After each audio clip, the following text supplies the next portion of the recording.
आज ना आमच्या ट्रॅव्हलिंग पामला नवीन पान आलं होतं, तर तेच बघत होते. तेवढ्यात मस्त बँडचा आवाज आला म्हणून बघितले, तर बँडवाले आले होते. तर कुठलाही सणवार असला की उत्तराखंडमध्ये असे बँडवाले फिरतात आणि पैसे मागतात. त्याआधी आज होती सुट्टी आणि मस्त आपल्या आवडीचा बेत बनवला होता. सकाळी मस्त असा ढोकळा बनवला, त्यानंतर घर आवरून घेतलं.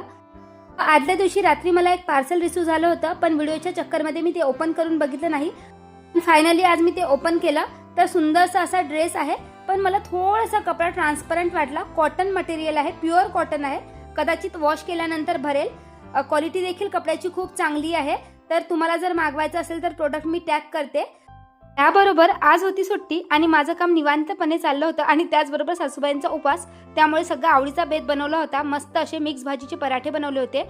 पराठे मला खूप आवडतात, पण रोजच्या घाईमध्ये एवढं काही पॉसिबल होतच नाही. रोजची पोळी भाजी खाऊन कंटाळा आलेला होता आणि आज मस्त आवडीचा बेत रेडी केला होता. त्याचबरोबर टमाटरची चटणी रेडी केली होती. टमाटे भाजून बनवलेली ही चटणी खायला अगदी टेस्टी वाटते. तुम्ही कधी ट्राय केली आहे का? कमेंट करून नक्की सांगा. ही चटणी ना मला लिंबू पिळलेली जास्त आवडते, पण आज लिंबू नव्हतं म्हणून आमचूर पावडर घातलं.